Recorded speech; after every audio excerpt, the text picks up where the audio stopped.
প্রথম আয়াতে আমার নবীর অর্থাৎ মক্কা থেকে জেরুজালেম পর্যন্ত যেই সফর, এটা কোরআনে সরাসরি বর্ণিত হয়েছে। আর মসজিদুল আকসা থেকে আল্লাহর আরশ পর্যন্ত আল্লাহর যে দিদার লাভ করেছেন, এটা সূরা নজমের তাফসীর থেকে পাওয়া যায় এবং আল্লাহর রাসূলের সহিহ হাদিস থেকে এটা পাওয়া যায়। মুফাসসিরিন কেরাম, মুহাদ্দিসিন কেরাম, সমস্ত জমহুর উলামায়ে কেরাম একমত, প্রথম যে আল্লাহর কোরআন থেকে যে আল্লাহর রাসূলের মেরাজের যে প্রথম পার্টের যে ঘোষণা, এটাকে কেউ যদি অস্বীকার করে তাহলে সে সাথে সাথে কাফের হয়ে যাবে। আবার দ্বিতীয় পার্ট অর্থাৎ আল্লাহ যে আল্লাহর নবীকে আল্লাহর আরশ পর্যন্ত মসজিদুল আকসা থেকে সফর করিয়েছেন, যেটাকে মেরাজুন নবী বলা হয়, এই সফরকে কেউ যদি অস্বীকার করে তাহলে সে সাথে সাথে মুনাফিক হয়ে যায়, তার মুনাফিকেরও ঈমান থাকে না। ঠিক না বেঠিক? তো ফাসিক হয়ে যায়। নবীজির হাদিস অস্বীকার করার কোনো সুযোগ নাই। তাহলে আমরা কি বুঝলাম? আল্লাহ রসুলের মেরাজ কোরআন এবং হাদিস থেকে সাব্যস্ত কিনা? দলিল আছে না নাই? কিন্তু আজকে আমাদেরকে ভিন্ন পথে নিয়ে যাওয়ার জন্য কিছু সংখ্যক শায়েখ, যারা আমরা ইউটিউব এবং ফেসবুকের মাধ্যমে, যাদের কথা আমরা না শুধু এখন আমাদের ঘরে ঘরে মা বোনরাও শুনে, এখন আর বলে না মেরাজে রোজা টুজা ইতা নাই, শবে বরাতে রোজা টুজা ইতা নাই, ইতা খামোখাম হুজুর হলে বাড়াইছেন, ইতা কোরআন হাদিসের কোনো ভিত্তি নাই, ইতা জাল হাদিস, নাউজুবিল্লাহ পড়েন। এই সমস্ত কথা আসছে কিনা? এসে গেছে। আরো সামনে দিয়ে আরো কঠিন সময় আসবে।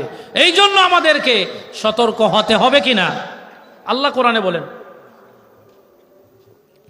সুবহানাল্লাযী আসরা বিআবদিহি লাইলাম মিনাল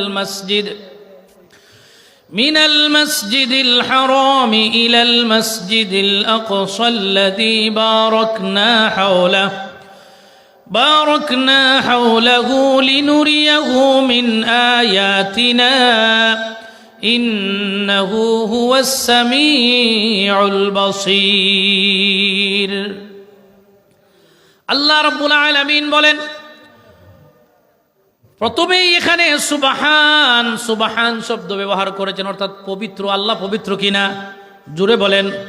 আল্লাহ বলেন সুবহানাল্লাযী আসরা বিআবদিহি, পবিত্র সত্তা তিনি, যিনি রাতের কিছু অংশের ভিতরে তার প্রিয় বান্দাকে মসজিদুল হারাম থেকে মসজিদুল আকসা পর্যন্ত ভ্রমণ করিয়েছেন, নিয়ে গেছেন এবং চতুর্পাশকে বরকত দিয়ে পরিপূর্ণ করেছেন।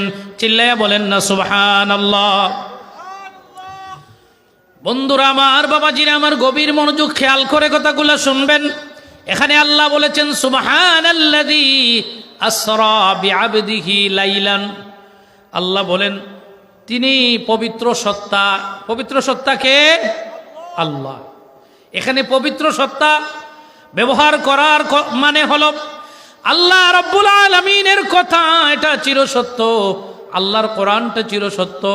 এর মানে হলো এখানে সুবহান শব্দ ব্যবহার করে আল্লাহ এটা বুঝিয়েছেন যে আল্লাহর রাসূল সাল্লাল্লাহু আলাইহি ওয়াসাল্লাম তার হাবিব যে মেরাজে গমন করেছেন, এই সফরটা পবিত্র সফর ছিল। এই সফরটাতে আল্লাহর রাসূল সাল্লাল্লাহু আলাইহি ওয়াসাল্লামের যে সফর প্রথম এবং দ্বিতীয় পার্টে, উভয় সফরটা আমার নবীর ইচ্ছায় হয় নাই, সেটা আমার আল্লাহর ইচ্ছায় হয়েছে। আমার আল্লাহর ইচ্ছায় হয়েছে। কেননা আম্মাজান খাদিজাতুল কুবরার ইন্তেকালের পরে আমার নবী খুব মর্মাহত ছিলেন। আমার নবী মানসিকভাবে বিপর্যস্ত ছিলেন। আমার নবীর মন কিভাবে খুশি করবেন, আমার নবীর মন কিভাবে খুশি করবেন আমার আল্লাহ, সেই চিন্তায় আল্লাহ চিন্তা করলেন আমার নবীকে যদি খুশি করতে চাই তাহলে আমার নবীর সবচেয়ে প্রিয় আমি আল্লাহ আমার দিদার যদি পেয়ে যায়, খাদিজা হারানোর কষ্ট আমার নবী ভুলে যাবে। সুবহানাল্লাহ পড়েন সুবহান।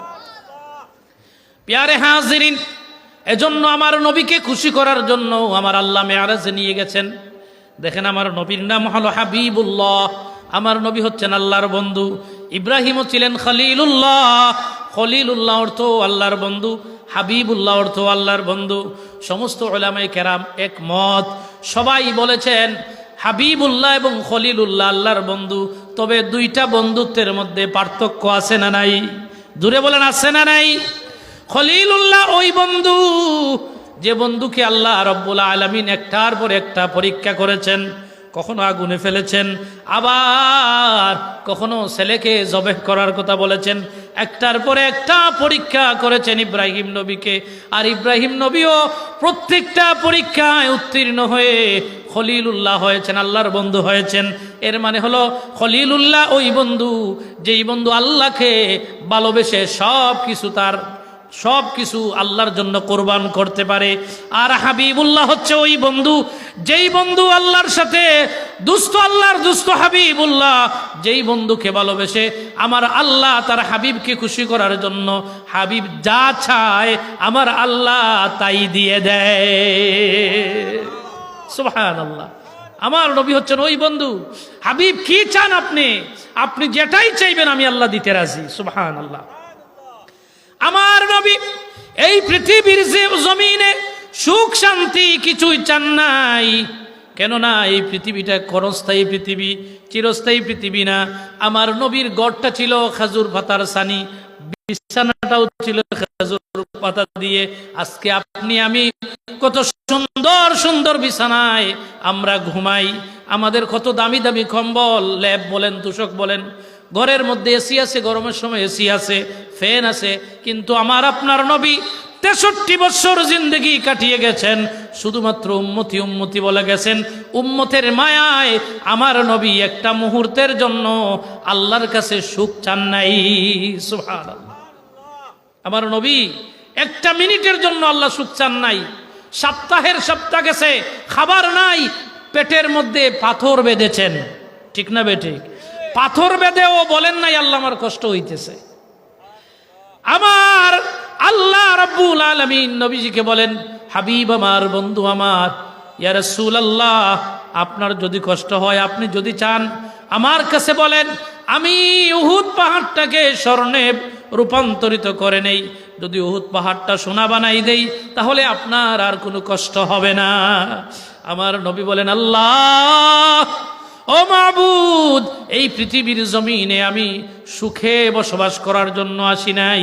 ও মাবুদ, আমাকে যত কষ্ট দেওয়ার ইচ্ছা আপনি দিতে পারেন, কোনো সমস্যা নাই। তবে আমার কষ্টের বিনিময়ে একটা জিনিস আমি আল্লাহ আপনার কাছে চাই। ওই জিনিসটা হলো, আমার কষ্টের বিনিময়ে আপনি আমার উম্মতদেরকে নাজাত করে দিবেন, জাহান্নামে দিবেন না। আমার উম্মতকে কিয়ামতের দিন জান্নাতি করে দিলে আমি খুশি। সুবহানাল্লাহ। এজন্য আমার আল্লাহ আমার নবীকে এমন একটি জিনিস দিয়েছেন, অন্য কোনো নবীকে দেন নাই। কাউসারের মালিক বানিয়েছেন। সুবহানাল্লাহ। আমার নবীকে শাফাআতে কুবরার মালিক বানিয়েছেন। শাফাআতে কুবরা মানে হচ্ছে আমার নবী কিয়ামতের দিন 50,000 বছর পর্যন্ত উম্মতদেরকে শাফাআত করে করে জাহান্নাম থেকে জাহান্নাম থেকে টেনে টেনে জান্নাতে পৌঁছাইয়া দেবেন। সুবহানাল্লাহ। আমার আল্লাহ তার হাবিবকে এত পাওয়ারিটি, এত অথরিটি দিয়েছেন। আমার হাবিব, আপনার আমার নবী, যাকে ইচ্ছা তাকে জান্নাতে নিতে পারেন। সুবহানাল্লাহ। সুবহানাল্লাহ। প্যারে হাজিরিন, এজন্য আমার নবী হচ্ছেন সাহিবে মেরাজ। আমার নবীর মেরাজ হয়েছে, অন্য কোন নবী রাসূলের মেরাজ হয় নাই। অন্য কোন নবী রাসূল আল্লাহর দিদার দেখেন নাই, কিন্তু আমার নবী, আমার আপনার নবী মুহাম্মদুর রাসূলুল্লাহ সাল্লাল্লাহু আলাইহি ওয়াসাল্লাম আল্লাহর আরশ পর্যন্ত ভ্রমণ করেছেন। আল্লাহর সাথে সরাসরি দিদার দিয়ে আল্লাহর রাসূল সাল্লাল্লাহু আলাইহি ওয়াসাল্লামকে খুশি করে দিয়েছেন। সুবহানাল্লাহ পড়ে। এজন্য আমার নবীর স্পেশাল 4টা লকব আছে, গুণ আছে, যেগুলা অন্য কোনো নবী রাসূলের নাই। সুবহানাল্লাহ পড়ে। প্যারে হাজিরিন, আমার নবীর গুণ হলো সাহিবে মেরাজ। তিনি মেরাজ করেছেন, আল্লাহর দিদার পেয়েছেন। এই গুণটা আর কোনো নবী রাসূলের নাই। 2 নম্বর গুণ হলো আমার নবী হচ্ছেন ইমামুল মুরসালিন। সুবহানাল্লাহ পড়েন। তিনি সমস্ত নবীদের নেতা, সমস্ত নবীদের ইমাম ছিলেন। সুবহানাল্লাহ। মেরাজের ঘটনা অনেক লম্বা, বলবো না, এগুলি স্পেশাল কিছু কথা বলি। আমার নবী কিভাবে ইমামুল মুরসালিন, কিভাবে সমস্ত নবীদের নেতা হয়েছেন, কোরআনে হাদিসে আছে না নাই? আমার নবী যে মসজিদুল হারাম থেকে মসজিদুল আকসা পর্যন্ত ভ্রমণ করিয়েছেন, ওই মসজিদুল আকসার ভিতরে 1,24,000, মতান্তরে 2,24,000 নবী রাসূলের উপস্থিতি ছিল কি ছিল না? জুড়ে বলেন, ছিলেন কিনা সবাই? ওই দিন ছিলেন, আমার নবীকে অভ্যর্থনা জানিয়েছেন, আমার নবীকে স্বাগতম জানিয়েছেন, আহলান সাহলান জানিয়েছেন। কারো তো ভাগ্যে নসিব হয় নাই আল্লাহর দিদার পাওয়ার, মেরাজে যাওয়ার। তাই মেরাজের আগে সব নবী রাসূলেরা আমার নবীকে অভ্যর্থনা জানিয়েছেন, স্বাগতম জানিয়েছেন। সুবহানাল্লাহ। ওই জায়গায় 2 রাকাত নামাজ হয়েছে। কয় রাকাত? মসজিদুল আকসার ভিতরে 2 রাকাত নামাজ হয়েছে। এই 2 রাকাত নামাজের ইমামতি কে করেছেন? জুড়ে বলেন না কেন? জানেন না আপনারা? আমাদের নবী মুহাম্মদুর রাসূলুল্লাহ সাল্লাল্লাহু আলাইহি ওয়াসাল্লাম। কেননা এই ইমামতি করানোর পিছনেও কারণ আছে। সব নবীদেরকে যখন আল্লাহ রাব্বুল আলামিন এই পৃথিবীতে প্রেরণ করেন নাই, দুনিয়া এখনো সৃষ্টি করেন নাই, আল্লাহ চিন্তা করেছেন কাকে কাকে নবী বানাবেন। ওই সময় সমস্ত নবীদের রূহকে একত্রিত করেছেন এবং আল্লাহ রাব্বুল আলামিন সমস্ত নবীদেরকে একটি ওয়াদা নিয়েছিলেন, একটি প্রতিজ্ঞা নিয়েছিলেন। সুবহানাল্লাহ। কি প্রতিজ্ঞা? সূরা আলী ইমরানে আল্লাহ বলতেছেন, وَإِذْ أَخَذَ اللَّهُ مِيثَاقَ النَّبِيِّينَ لَمَا آتَيْتُكُم مِّن كِتَابٍ وَحِكْمَةٍ ثُمَّ جَاءَكُمْ رَسُولٌ مُصَدِّقٌ لِّمَا مَعَكُمْ لَتُؤْمِنُنَّ بِهِ وَلَتَنصُرُنَّهُ قَالَ أَأَقْرَرْتُمْ وَأَخَذْتُمْ عَلَى ذَلِكُمْ إِصْرِي قالوا أقررنا قال فاشهدوا وأنا معكم من الشاهدين। আল্লাহ রাব্বুল আলামিন বলেন, স্মরণ করো ওই দিনের কথা, যেই দিন সমস্ত নবী রাসূলের থেকে আমি একটি ওয়াদা নিয়েছিলাম, একটি প্রতিজ্ঞা নিয়েছিলাম। কি প্রতিজ্ঞা? সবাইকে আল্লাহ বলেছিলেন, হে নবী রাসূলেরা, তোমাদেরকে এই পৃথিবীতে আমি প্রেরণ করব, আর তোমাদের থেকে আমি এমন একজন রাসূলকে আমি বাছাই করব। সেই নবী রাসূল ওই নবী সব থেকে শেষে এই পৃথিবীর জমিনে আগমন করবেন। তার সাথে থাকবে 2টা জিনিস। কয়টা? 2টা জিনিস। একটা হলো মিন কিতাবিন ওয়া হিকমা, একটা হলো কিতাব মানে আল্লাহর কোরআন, আর 2 নাম্বারটা হলো হিকমা, প্রজ্ঞা বা বর্তমান আধুনিক বিজ্ঞান যেটা আবিষ্কার হচ্ছে, এই সমস্ত জ্ঞান বিজ্ঞান দিয়ে এবং আল্লাহর কোরআন দিয়ে আমার নবীকে আল্লাহ প্রেরণ করবেন। এই ওয়াদা সমস্ত নবী রাসূলদের কাছ থেকে নিতেছেন। ওই নবীকে আমি প্রেরণ করব, মুসাদ্দিকুল লিমা মাআকুম, এবং আমার নবী সমস্ত নবী রাসূলদেরকে প্রত্যয়ন করবেন, সার্টিফাই করবেন এই পৃথিবীর জমিনে। এই যে তাজপুর ইউনিয়ন, প্রত্যয়নপত্র আনতে হলে আমরা ইউনিয়ন অফিসে যাই, চেয়ারম্যানের সিগনেচার লাগে, তাহলে বোঝা গেল আপনি ওই ইউনিয়নের বাসিন্দা, মোল্লাপাড়া গ্রামের বাসিন্দা। ঠিক না বেঠিক? এটা হলো পরিচয়পত্র। সমস্ত নবী রাসূল যারা নবী হবেন, আমার নবী তাদেরকে পরিচয়পত্র দিবেন, প্রত্যয়নপত্র দিবেন, আমার নবী তাদেরকে সার্টিফাই করবেন। এটা আমার আল্লাহ কোরআনে বলতেছেন। সুবহানাল্লাহ। তাহলে আমার আপনার নবীর সম্মান, আমার আপনার নবীর ইজ্জত কম না বেশি? কোন নবী রাসূলের সাথে আমার নবীর তুলনা আছে? জুড়ে বলেন নাই। আজকে তো কিছু আহম্মক, কিছু শায়েখ আহম্মদ, কিছু মৌলানা যারা বলে নবী আমাদের মতো ছিলেন। নাউজুবিল্লাহ পড়েন। আল্লাহ কি বলতেছেন?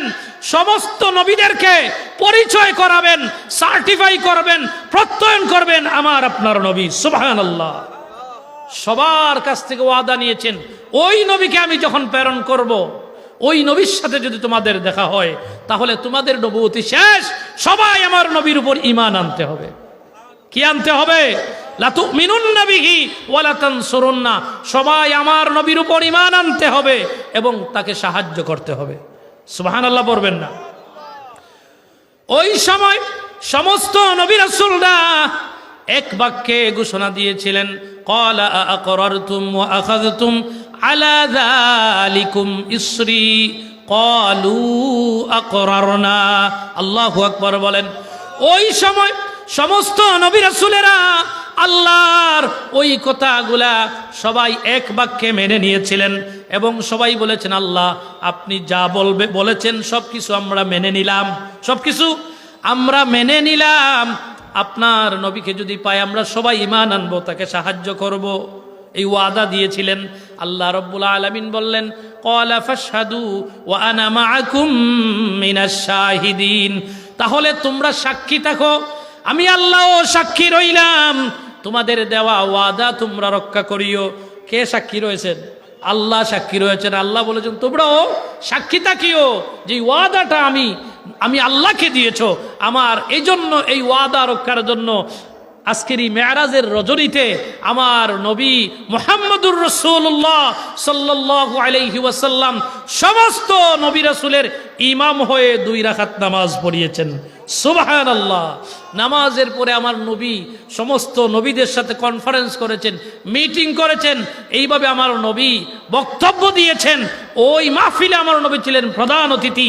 এবং আমার আপনার সবার মুসলমানদের জাতির পিতাকে জুড়ে বলেন, মিল্লাতা আবিকুম ইব্রাহিম ওয়া সাম্মাকুমুল মুসলিমিন। মুসলমানদের জাতির পিতা ইব্রাহিম আলাইহিস সালাতু ওয়াস সালাম ছিলেন ওই মাহফিলে সভাপতি। সুবহানাল্লাহ। ওই মাহফিলে আমার আপনার নবী মুহাম্মদুর রাসূলুল্লাহ সাল্লাল্লাহু আলাইহি ওয়াসাল্লাম বক্তব্য দিয়েছেন সমস্ত নবী রাসূলের সামনে। তিনি আল্লাহর প্রশংসা করে, সময় শেষ, আল্লাহর প্রশংসা করে তিনি ওই মাহফিলে বলেছিলেন, শাহিদান ওয়া মুবাশশিরান ওয়া নাযীরা, হে নবী রাসূলরা শুনো, সমস্ত তোমাদের মধ্যে আমি নবীকে আল্লাহ রাব্বুল আলামিন শ্রেষ্ঠত্ব দান করেছেন এবং তোমাদের জন্য আমি নবী মুহাম্মদুর রাসূলুল্লাহকে সাক্ষ্যকারী বানিয়েছেন, শাহিদান ওয়া মুবাশশিরান, এবং তোমাদের জন্য আমি নবীকে সুসংবাদকারী বানিয়েছেন। সুবহানাল্লাহ। শুধু তাই নয়, আমার নবী ওই সময় বলেছেন, ওয়াজআলা উম্মতি উম্মাতান ওয়াসাতা ওয়াজআলা উম্মতি হুমুল আউয়ালুনা ওয়া হুমুল আখিরুন। সুবহানাল্লাহ। এবং আমার উম্মতদেরকে আল্লাহ রাব্বুল আলামিন মধ্যমপন্থী উম্মত বানিয়েছেন, এরা উগ্র না নরমও না, ঠিক কিনা? আল্লাহ কোরআনে বলেছেন, ওয়াল্লাযীনা মাআহু আশিদ্দাউ আলাল কুফার, আমার নবীর উম্মতেরা যখন কাফিরদের বিপক্ষে যুদ্ধ করে তখন তারা শক্তিশালী, যখন কোন মুসলমানের বিপক্ষে তখন তারা একদম নরম, একজনের সাথে আরেকজন নরম ব্যবহার করে, সুন্দর আচরণ করে। সুবহানাল্লাহ। আল্লাহ স্বীকৃতি দিচ্ছেন কোরআনে।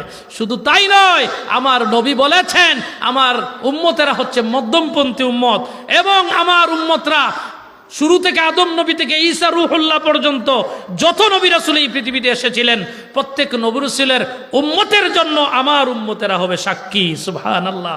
শুধু তাই নয়, আমাদের সম্পর্কে আমার নবী বলে গিয়েছেন যে আমার উম্মতদেরকে আল্লাহ এত সম্মান দিয়েছেন, কুনতুম খায়রা উম্মাতিন উখরিজাত লিন-নাস, সমস্ত উম্মত থেকে আমার উম্মতকে আল্লাহ শ্রেষ্ঠত্ব দিয়েছেন। শুধু তাই নয়, কিয়ামতের কঠিন মুসিবতের সময় আমার উম্মতেরা যতক্ষণ পর্যন্ত জান্নাতে প্রবেশ না করবে কোন নবী রাসূলের উম্মত জান্নাতে প্রবেশ করতে পারবে না। এত সম্মানী উম্মত আমরা, কিন্তু আমাদের মধ্যে মুসলমানি নাই, আমাদের মধ্যে নবীর মহব্বত নাই, আমাদের মধ্যে ইসলামের দরদ নাই, আমাদের মধ্যে আজকে কোরআনি জিন্দেগি নাই। আজকে কোরআনটাকে আমরা রেখে দিয়েছি কোথায়? বক্সের মধ্যে, সেখানে দুলাবালি লাগতেছে। আমরা কখনো খতমে গেলে দেখি অনেক সময় যে কোরআন শরীফ বের করে দেন, অন্তত এক খাওয়া দুলা বাইর হয়। কেন না? কারণ এই বছরে একদিনও কোরআন শরীফ আমরা নেই না। যার কারণে আজকে মুসলমানদের এই অবনতি, যার কারণে মুসলমানরা আজকে বিশ্বের জমিনে অবহেলিত, লাঞ্ছিত, বঞ্চিত হওয়ার কারণ হলো আজকে মুসলমানরা ইসলাম থেকে সরে গিয়েছে, আজকে মুসলমানরা দিন থেকে সরে গিয়েছে, নবীর আদর্শ থেকে সরে যাওয়ার কারণে কোরআনকে প্রেসক্রিপশন না গ্রহণ করে আজকে পশ্চিমাদেরকে আমরা প্রেসক্রিপশন হিসাবে নিচ্ছি, আজকে লন্ডন আমেরিকাকে আমরা ফলো করি। এজন্য আজকে মুসলমানরা লাঞ্ছিত, অপমানিত, বঞ্চিত। আবার আমাদেরকে ফিরে আসতে হবে ওই জায়গায় যে রাস্তায় আমার নবী আমাদেরকে রেখে গেছেন, সাহাবায়ে কেরাম, তাবেঈন যেই রাস্তায় ছিলেন ওই রাস্তায় যদি ফিরে আসি তবেই আমরা পাবো মুক্তি, ঠিক কিনা? আল্লাহ রাব্বুল আলামিন যেন আমাদেরকে নবী মুহাম্মদুর রাসূলুল্লাহ সাল্লাল্লাহু আলাইহি ওয়াসাল্লামের আদর্শ, নবীকে মডেল মানার আমাদেরকে তৌফিক দেন, এবং আমরা যেন এই মেরাজের রজনীতে আল্লাহ সবচেয়ে বড় পুরস্কার দিয়েছিলেন নামাজ, ঠিক কিনা? as-salatu mi'rajul mu'minin, নবীজি বলেছেন সবচেয়ে আমি নবী আল্লাহর দিদার হয়েছে একবার, আমি মেরাজ গমন করেছিলাম, কিন্তু আমার উম্মতের জন্য আল্লাহ রাব্বুল আলামিন দৈনিক 5 বার মেরাজ করার সুযোগ দিয়েছেন। সুবহানাল্লাহ। এই নামাজটা হলো আল্লাহর সাথে মেয়ারাজ করার, অর্থাৎ আল্লাহর সাথে সাক্ষাৎ করার সুযোগ। আল্লাহ রাব্বুল আলামিন যেন 5 ওয়াক্ত নামাজ আমাদেরকে সঠিক সময়ে এবং সঠিকভাবে আদায় করার তৌফিক দান করেন। সবাই পড়ে আমিন। ওয়া আখিরু দাওয়ানা আনিল হামদুলিল্লাহি রাব্বিল আলামিন। সাল্লাল্লাহু আলা সাইয়্যিদিনা ওয়া মাওলানা মুহাম্মদ ওয়া আলা আলিহি ওয়া আসহাবিহি ওয়া সাল্লাম। আল্লাহুম্মা